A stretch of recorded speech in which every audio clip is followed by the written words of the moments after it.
So I split my time between public health surveillance for Welsh Government and also doing soil science. So I have a sort of a split personality in science, and you'll see that if you ever chase me down. We've been doing a lot of COVID monitoring over the last couple of years. I also spend my time, I should stand over here instead of in front of the screen, with dogs. I love dogs. They're fantastic. So that's a good, and now I'm 2-0 up, getting the picture of the dog in the talk. So I teach the students Soil Science 101, right through to postgraduate level. And what I tell them is that, the UK is full of, miserable stories. We have a terrible government. We have incredible social deprivation.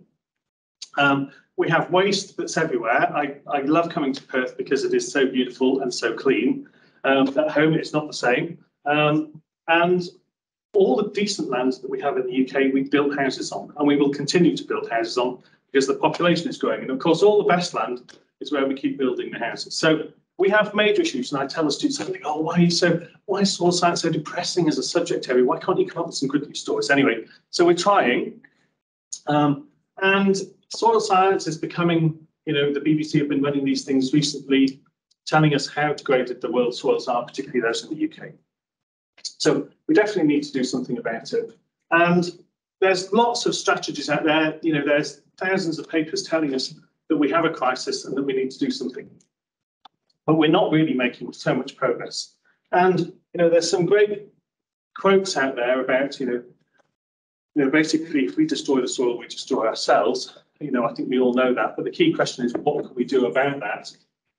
So the talk is about, obviously, about subsoils. It's defining the carbon problem, particularly from where I come from, which is in the UK. Looking at topsoil carbon strategies and why we've singularly failed so far. Why are subsoils different from topsoils? Do they give us an opportunity? Can we put more carbon in there? Is it a strategy that we can do? And if so, how are we going to do it? And what are the limitations to deploying this at scale? That's what I said at the start. We've come up with lots of solutions as scientists. Most of them have been terrible because they're just, farmers do not find them either practical or economic. And we've got some great work that we've done where the scientists have ranked all of the top carbon sequestration strategies.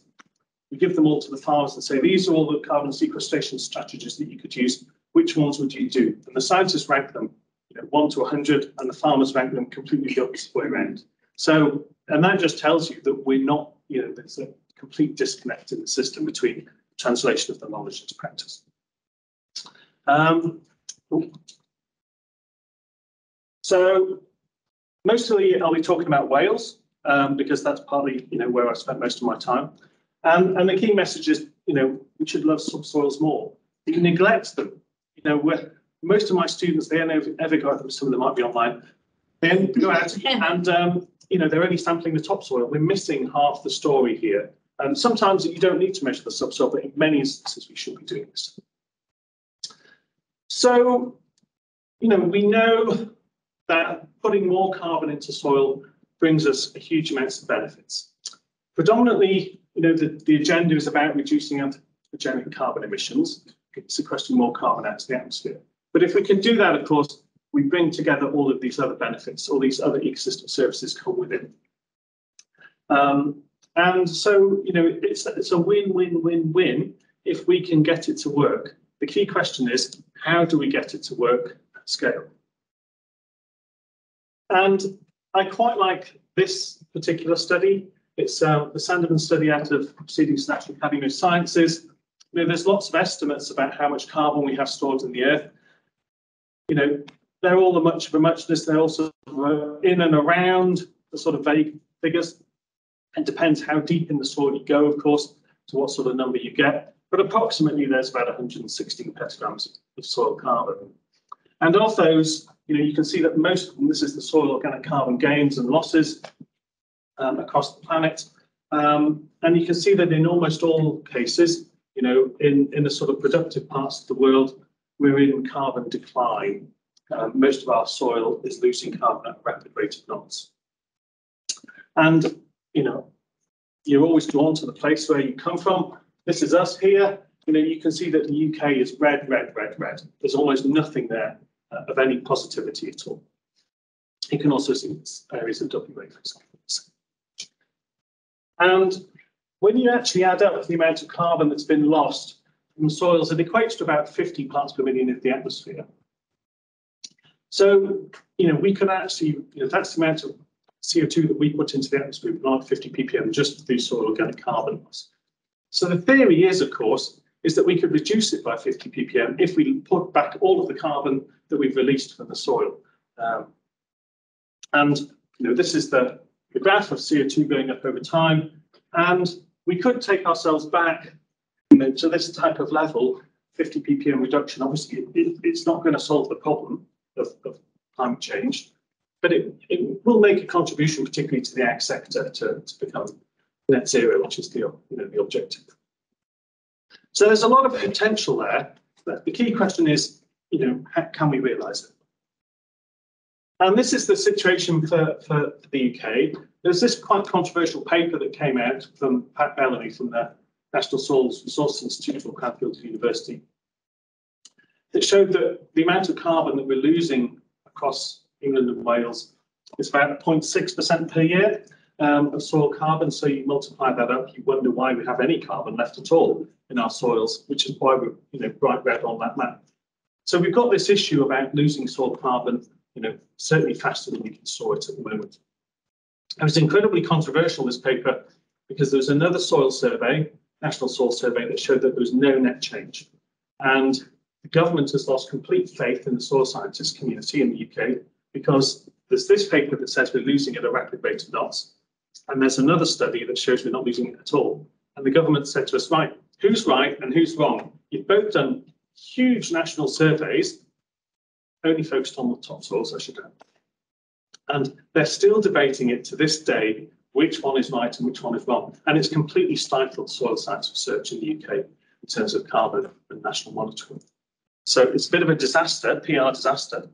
And that sort of typifies how it's gone really.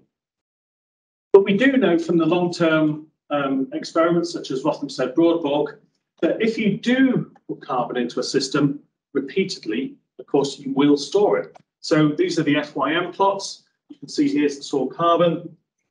And if you put FYM, farming up in your into a system, you can accrue carbon in the soil, you've got higher productivity, but it does stay in the system. Of course, reverse plots where you've reversed it and you take FYM out of the system, the carbon disappears pretty quickly from the topsoils.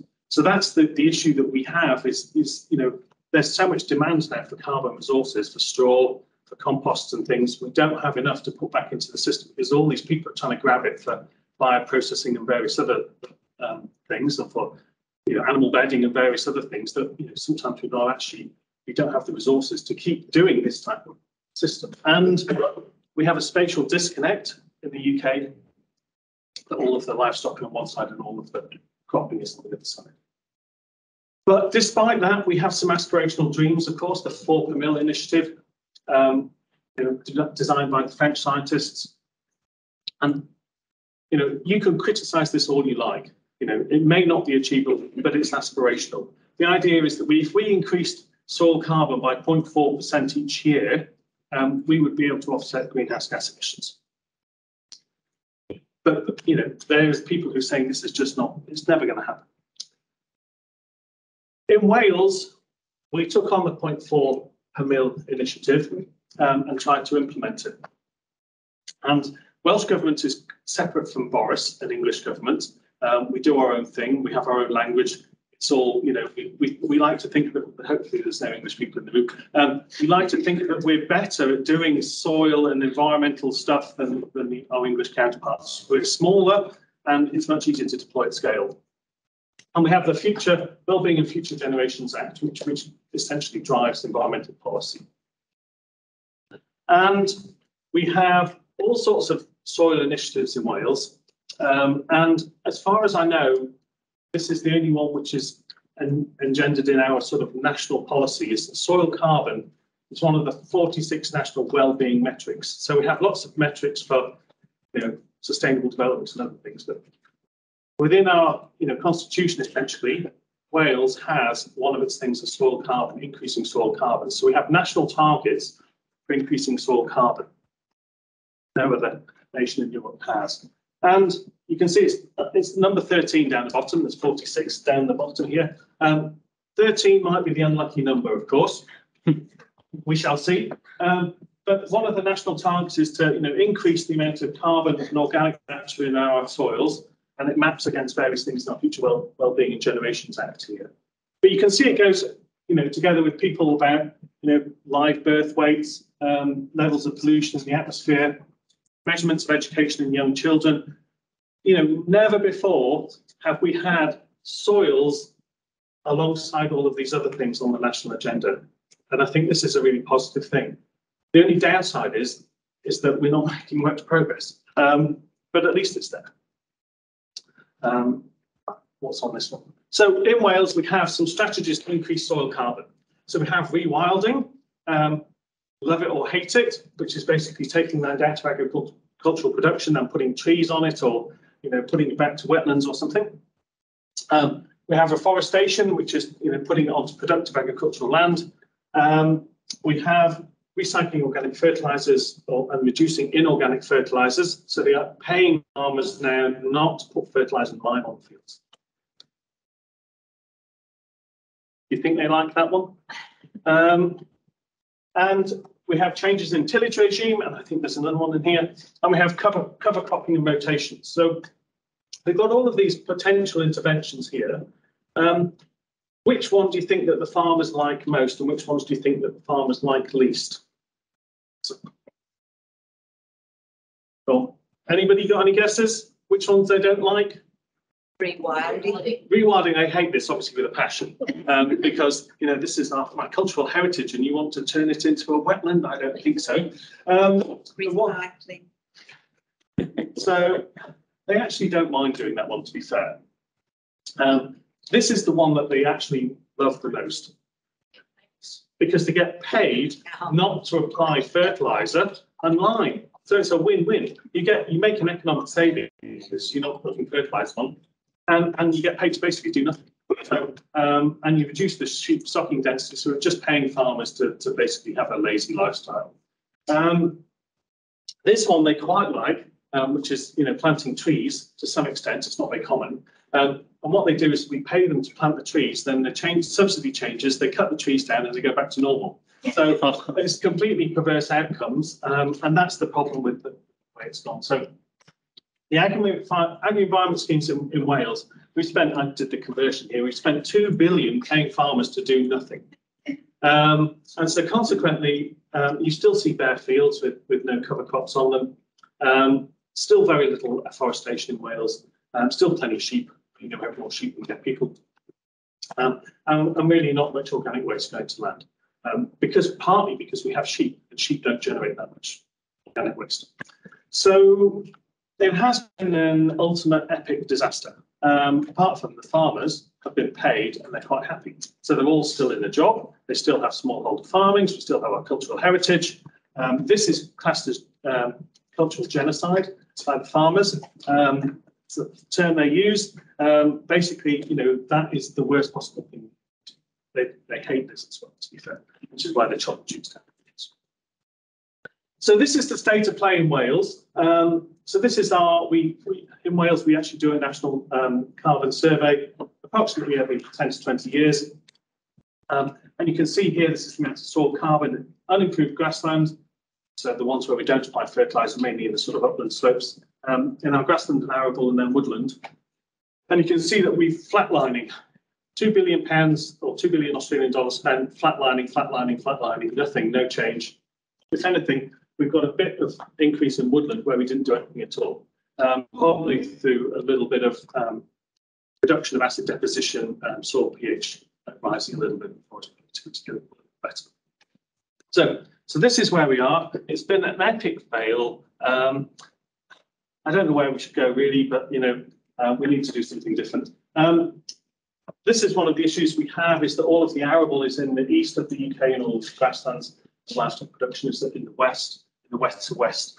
And moving the organic resources, which we need to improve soil carbon, in the east, where it's really declining massively, there's this big spatial disconnect.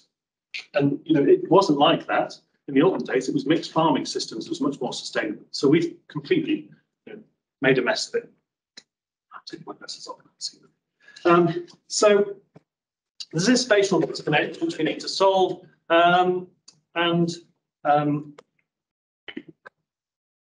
we've also got all of the stuff going into the urban centres and the organic resources coming out the waste products out to the urban centres, just literally going in the M25 ring road or somewhere. They don't go out to the farmers' fields, so they dump as fast as they can as nearest to source of where the waste is generated. So somehow we need to solve the problem. So we are fighting a losing battle at the moment in terms of soil carbon. I guess flatlining is not bad because it could be going down, and maybe flatlining should be seen as a good thing in the face of climate change. We're not seeing it that way. So we need big changes that have mass adoption, which we don't. The farmers are still obsessed with profits and livelihoods before soil carbon because we're not paying them for soil carbon at the moment. And if there's no increase in soil carbon, we can't pay them because there's no increase. So they're not going to make any money. So they're not going to sign up for that. It's easy to lose the carbon in the topsoil. We know that. We have these conditions which are super, incredible. Like in WA, it's really good for organic matter turnover. It's going to dissipate. We don't have very good national policies, even though soil carbon is on the national indicators list. And we have these poorly designed agri-environment schemes because we don't understand the fundamental science and we're not applying it into practice. And people in Wales are obsessed with birds, so they're more interested in saving a type of bird called the lapwing than they are in saving soil carbon. So the idea of not applying fertilizers and lime is to make the grass a bit more thatchy, which means that it's good for the nesting birds, the lapwings. So, and that's been an epic fail too. There's no more lapwings now than we had before. So it's all a bit ass backwards, and birds getting away. So we're not really getting much farmer buy-in. This is my worst case scenario. Nothing like a bad news story to sell. This is the Finlands of East Anglia in England. This is what it was. There's still some bits left that look like that. And this is what we've converted into industrial agriculture with storm clouds of doom over the top, growing lettuces. So we drained the peatlands, we laser leveled them, and we grow pretty much all of our salad vegetables for the UK in this particular scenario. In these horticultural peat soils, which is these lettuces on the side here, we grow these lettuces. We grow all sorts of lettuces, romaine lettuce. But the iceberg lettuce is their sort of pest resistance. And this one here is the amount of soil carbon that was lost to generate every single lettuce that we eat in the UK. And if it's a bad year and it's really rainy, that sometimes happens. They just plough the lettuces back into the fields because nobody wants to buy them because it's a wet stuff. So, and they're contracted by the supermarkets, and the supermarkets say you need to grow so many lettuces just in case it's a really hot and dry summer. And so it's a complete disaster. I've tried a campaign of ban the lettuce because no nutrient value, no calories. Most people buy it, they leave it in the fridge in a bag, it goes off to the waste tip. It's completely pointless. Why do we bother? It could be worse. It could be celery, because nobody really likes celery. Which they also grow on these fields, which also loses about the same amount of soil carbon. So that's basically soil carbon that's going. That's the amount of peat soil that we generate. So the soil is going down 2 centimetres every year through this drainage operation that we've got going. And there's about 2 or 3 metres of peat. And basically you can almost see the subsoil coming through in many regions now. But we've lost most of the peat. And the government still lets this go on. It's incredible. We think that, with all soil scientists in the UK, rich history of soil science, you'd think we'd know better. We'd be able to do something we can't.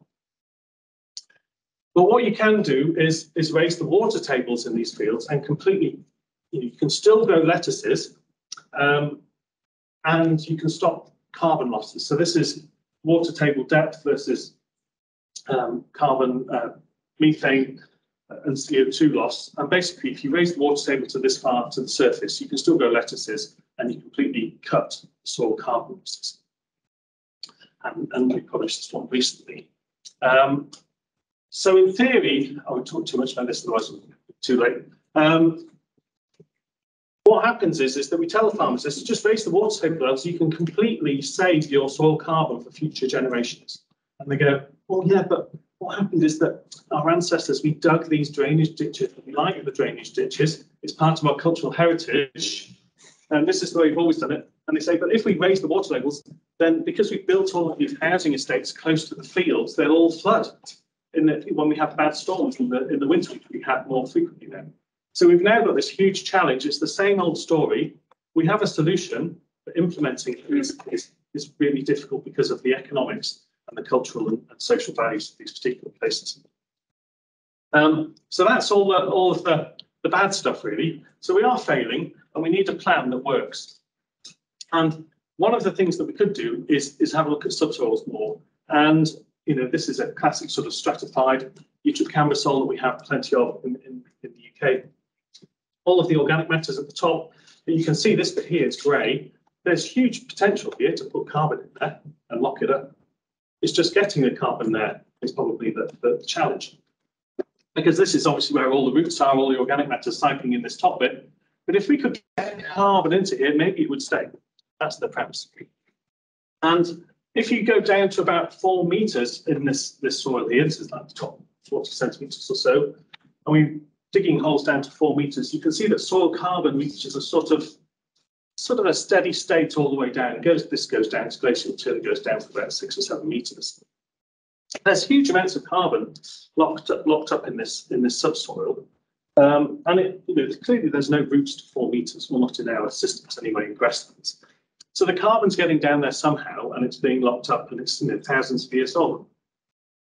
So we have 53 tons of carbon in the topsoil, but in theory, currently we have 185 tons of carbon in the subsoil. So we've actually got more here than we do here, and this is what we worry about. We do no surveys, nothing on this, but clearly there is a potential here. I think there's a spare capacity of about 250 tons of carbon. I'm not saying that we could fill it up the same as the topsoil. But certainly we could, there's capacity to fill some of it up. So to us, definition of subsoil is anything beneath the plough layer. It does have a lower carbon content, of course, but most of when we've done national surveys, which are very, very, very limited across Europe, it tends to be that carbon is about 3,000, 6,000 years old. So it's been there for a long time, and clearly it's being replenished. Some things are turning over very slowly. And it has characteristics which are different from those in the topsoil. And I'll talk a bit about this in a minute. So why shouldn't we try to manage subsoils? And if so, can we do it? One of the problems we have is that, amazingly, there's been 1 million papers published on soil in the last 25 years, and we still don't know the answers to the problems. That's quite sad in a way. You'd think with all that investment of money, I have no idea how many dollars that equates to. It is bonkers. But pretty much of all of those papers that have come out on soil, there's some that are associated with soil and depth, normally down to about 30 centimetres. But you can see the subsoil ones, which are just about here in yellow. Number of papers on subsoils is infinitesimally small compared to the amount that people are publishing on topsoils. And the challenge is that we don't know enough about subsoils to effectively manage them. But that doesn't mean so we can't have a go. There's this nice paper as well. I like this one from Joost and Hartelig, which showed that they analysed all of the topsoil journals, showed that most people are only going down to about 27 centimetres. And then those people who are going beneath 27 centimetres to what was happening were mainly mineralogists. And most of the soil biology research was concentrated on average on the top 18 centimetres. So just in the topsoil. So we just don't have any information on soil carbon storage, which is clearly a biologically mediated process, on the biology of the subsoils. So we need to do more on subsoils. So should we ignore them? No. Why do we ignore them? Because nobody likes digging a big hole. It's too much effort normally.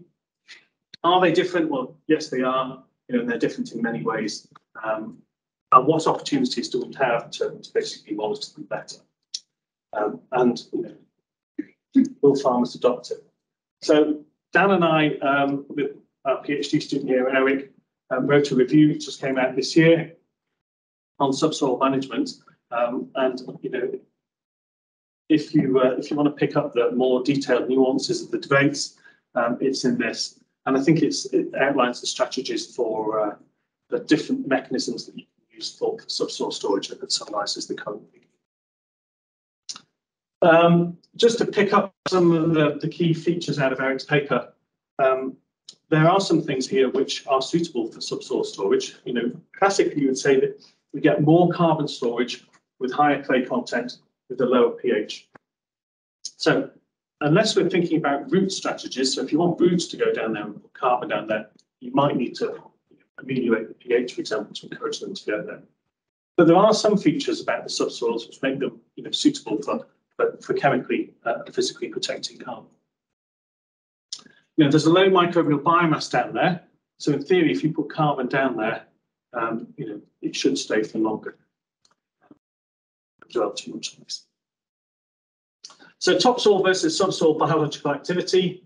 If you look at the gas concentrations down the soil profile, there's actually quite a lot of CO2. This is depth here and CO2 concentration on nitrous oxide on this side. As you go down the soil profile, the concentration of oxygen declines. It's clearly soil dependent. So they're becoming more anaerobic with depth, and consequently we get N2O production and things, and there's more CO2 down there. One of the key things is whether that's trapped CO2, how long does it trap for, and understanding things like that. So we injected CO2 into the ground and we monitored the rate that it came up. It never appeared. In the 2 weeks that we were monitoring it, we never saw it. It stayed trapped down in the subsoil, which was quite an interesting thing. We thought it was going to turn up about a day later. So we've been studying the carbon turnover in the subsoils. We've got dip wells into the soil, gas wells, and you can measure the gas concentrations. And you can measure the gas concentration at the soil surface using a resperometer, and that's the blue line on here. And if you use Fick's first law of diffusion, you can use the concentrations of the CO2 in the different dip wells and work out the flux of CO2 to the surface, and then back calculate it to see how much contribution it makes in each of the soil layers. And what's clear for us is that all of the activity, the biological activity, all this CO2 pretty much is all coming off the topsoil, the top 10 centimetres. So these lines down here is the contribution that's made up from the subsoil layers, which is nothing. So that carbon, not surprisingly, it's 3,000 years old. It is not turning over very quickly, and the evidence is there for that. And partly it's because all the roots are in the topsoil where all the nutrients are. It maps onto soil respiration, onto soil carbon. The key thing is, for one of the debates that people are having is, can we persuade roots to go deeper? And if they go deeper, will they put more carbon into the subsoil? How long will it take? Will it stimulate the old carbon to burn off? And we just don't know the answers to that. So, the carbon depth story with deep rooting plants, I think, is still very controversial. It hasn't worked for us in Wales. We've had deep rooting varieties. We've not seen any changes in soil carbon. It hasn't conferred any drought resistance. If there's no water, there's no water. It doesn't matter how far the roots go with us. There's obviously some other constraints to the rooting system. It's not just the genetics. In terms of the biology is different with depth. As with the roots, the bacteria, the fungi, the archaea, the nitrogen fixers, they all follow the same pattern with depth. So, at the moment, the subsoils are quite biologically inactive. There's some differences between the profiles of these. There seems to be predominantly more bacteria at depth than there are fungi. And particularly there's more gram-positives, which are the slow-growing bacteria. If you look at the communities, whether you do it using 16S profiling, an ITS and 18S profiling, you can see that there's big differences with PLFAs, but you can see that there's big differences between the types of organisms that live in the topsoil and the types of organisms that live in the subsoil. Of course, mostly what we know is the fingerprint, is the barcoding. So we've stamp collected the organisms here, and we've stamp collected the organisms in the subsoils, but we really don't know much about their functional significance at the moment, and that's one of the big challenges. So we know that they're different. A is different from B. I guess it's not surprising, but we just don't know whether they differ so much in function. What we have done, this is a paper from Matthias Willig's group, is that they've been looking at arbuscular mycorrhizal fungi and shown that they're also different between the topsoil. This is the subsoil community here, and this is just an MDS dimensional space type plotting. These are the topsoils here and different treatments, and there's the subsoil. It just shows that there's differences between those functional organisms that live there, the types that are there. So it's the first sort of glimpses really that we're seeing differences in those communities and how they react. I've taken this one out actually, but this is the ammonia oxidizers and Archaeobacteria, also showing they decline with depth, but that there is, you can see this one does this shape, this one does the other shape, the bacteria and the archaea. There are differences between the processes and the organisms that are living within the system. What we have found is that the N2O consumption from depth, one of the issues that we had is that if we put more nitrogen at depth and more carbon and things, say we pump down slowly or something to a deeper level, would we generate more nitrous oxide because of the reducing conditions that are down there? But that seems to be completely counteracted by the fact that as the N2Os diffusing through the profile from she gets consumed and converted to N2. So it's actually a better strategy for both ammonia emissions and for N2O emissions and for burying carbon at depth and nitrogen at depth, nitrogen-rich residues at depth. So we haven't got time to talk about it, but N2O consumption by the soil, I think, is fairly new and emerging field. We always think about soils as emitting N2O, but actually subsoil seems to be really good at actually consuming it.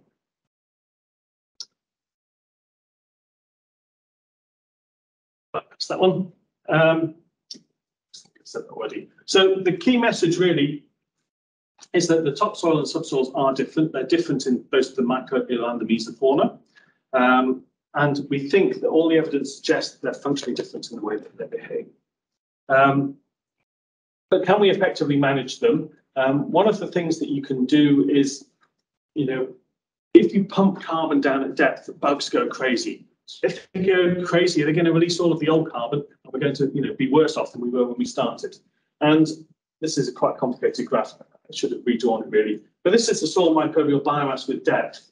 This is depth here, and this is biomass on the red line. If you add carbon into the system, actually the microbes in the subsoils respond really quickly to that. So they quickly grow, they quickly proliferate, at least over the short term. But this is all done in the laboratory, and I think this is, one of the artifacts of the system, which I'll talk about in a minute. So, in theory, it looks like the microbial communities in the subsoil will also try and degrade that carbon as fast as they can.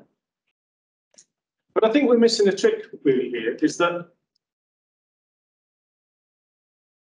all the evidence suggests from the literature from Eric's review and others is that the more carbon you put into the subsoil, you may release some of the old carbon, but it definitely, you'll have a net sequestration. The problem with a lot of the work that we do on subsoils in the literature is that it's almost always done in the laboratory. Very little it's ever done in the field. We tend to sieve all the soils. We break up the structure. We obviously, all of those facultative anaerobes and things we kill by, giving them oxygen-rich environment.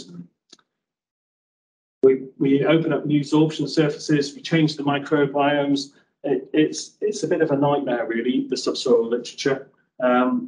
Most of the laboratory experiments that we do, and here's the ones from our lab, we're guilty of this as much as anybody, beauty of hindsight, is that we use crazy levels of carbon often to study the system, and the oxygen and the atmosphere is completely wrong for this subsoil environment. So we need to get smarter with understanding subsoils and designing experiments better. So is there evidence for subsoil priming? So basically, if we put more carbon down there, will we release the old stuff? No, not really. There's no doubt some of it will be lost, but generally, pretty much most of the carbon that you put down there will stay there for a certain, certainly for longer than it will store in the topsoil, is the current thinking. But the experiments are pretty weak. That obviously depends on the type of carbon you put in, depends on the the C/N ratio. So obviously, the easier it is to break down if you give them all of the nutrients that they need, they'll probably break down the carbon really quickly. If you put straw down there, for example, deep straw burial, with not enough nitrogen, it probably will stay there for hundreds of years.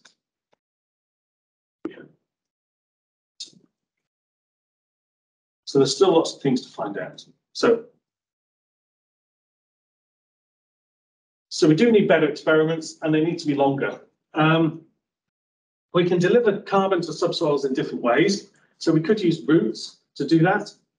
That comes with the problem is that you're also building up a rhizosphere community down there as well. We can add organic amendments, deep burial. We can encourage worms to deliver more particulate organic carbon to depth, which is common in our systems. We could have DOC leaching from the topsoil to the subsoils, to the soluble stuff.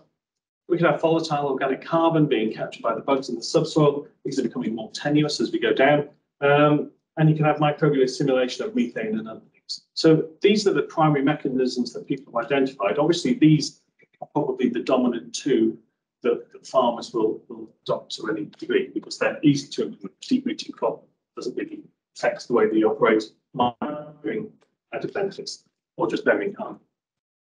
So obviously, just some examples from Australia.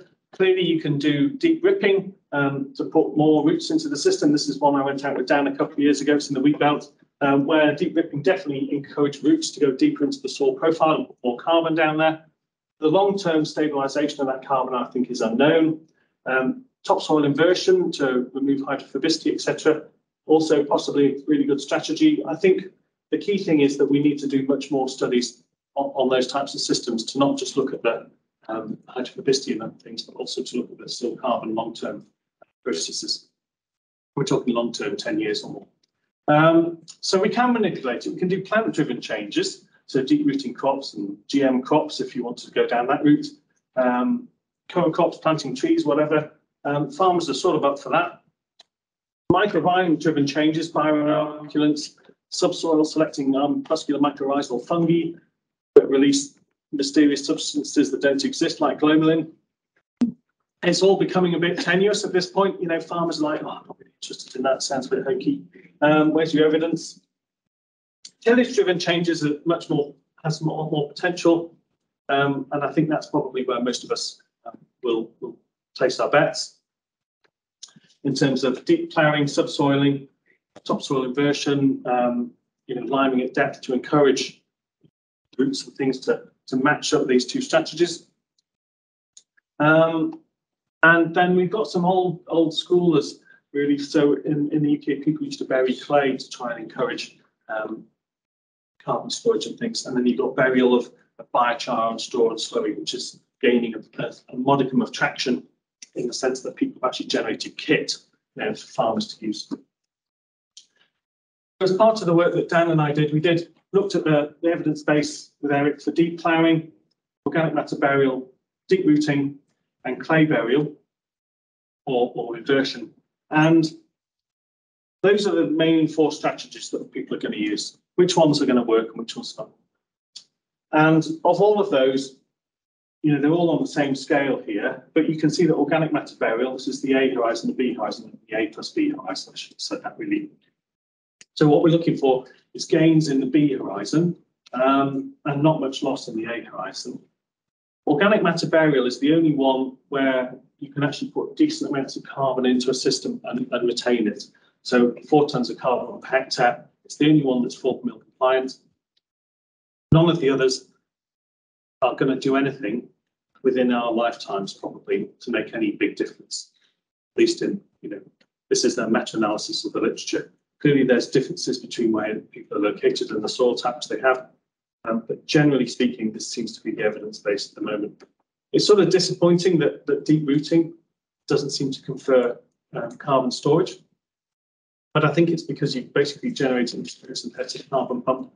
It's, as soon as you put labile carbon into the soil, they come really quickly.